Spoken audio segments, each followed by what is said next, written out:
The crash was so loud that the entire cafeteria went silent. Metal clanged against tile, and the sound of breaking plastic made everyone turn. Emma's wheelchair lay twisted on the floor, one wheel still spinning. She was on the ground, her lunch tray scattered across the room, and 3 boys stood over her, laughing like they had just pulled off the best prank of their lives. Emma felt the heat rise in her cheeks. It wasn't the fall that hurt the most. It was the humiliation. She had been born with spina bifida, which meant she couldn't walk without assistance. The wheelchair was her independence, her freedom, and now it was lying broken in front of hundreds of staring eyes. The ringleader, Jake, smirked.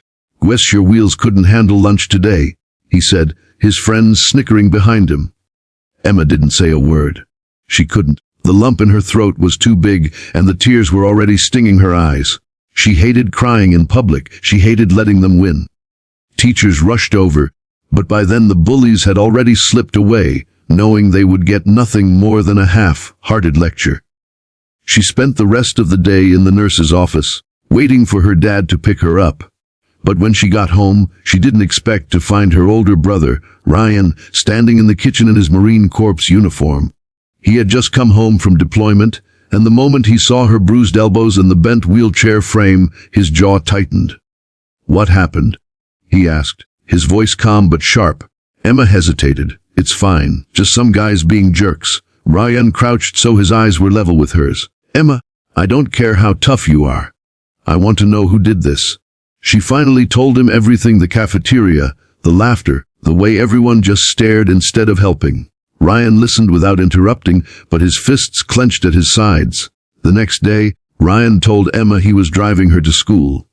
She thought he just wanted to spend time with her, but when they pulled into the parking lot, he walked her inside. His presence turned heads instantly. The tall, broad-shouldered Marine in full uniform, walking beside his sister in a temporary loaner chair. They went straight to the cafeteria, where students were milling about before first period. Ryan scanned the room and spotted Jake and his friends at a table, laughing like nothing had happened. He walked straight toward them, his boots hitting the floor with a rhythm that made the entire room go quiet. "You," Ryan said, pointing at Jake. "Stand up." Jake looked startled but tried to play it cool. "Who are you?"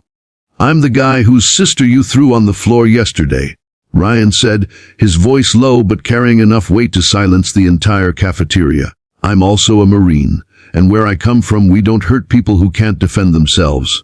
We protect them." The Jake tried to speak, but Ryan stepped closer. "Do you know what it's like to go through months of training, learning to fight for people you've never met, while guys like you hurt people you see every day? Do you know how pathetic that makes you look?" The color drained from Jake's face. His friends stared at the ground. Ryan continued, "If I ever hear you or your buddies so much as look at my sister the wrong way again, you'll have to deal with me.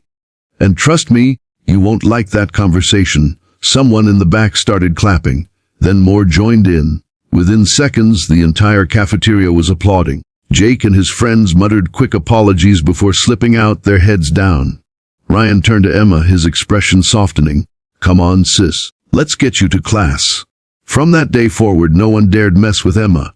In fact, people started offering to carry her books, open doors, and sit with her at lunch.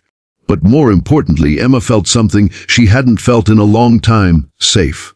Not because her brother scared the bullies, but because he reminded her she wasn't alone. Months later, Emma joined the school's student council, becoming a voice for accessibility and kindness. She even started a campaign to educate students about disabilities, turning her worst moment into a movement that changed her school for the better. Ryan watched from the back of the auditorium as Emma gave her first speech. She ended it with words he'd once told her: "Strength isn't about how hard you hit. It's about who you protect." The crowd stood and cheered, and Ryan smiled, knowing his little sister had found her own kind of courage.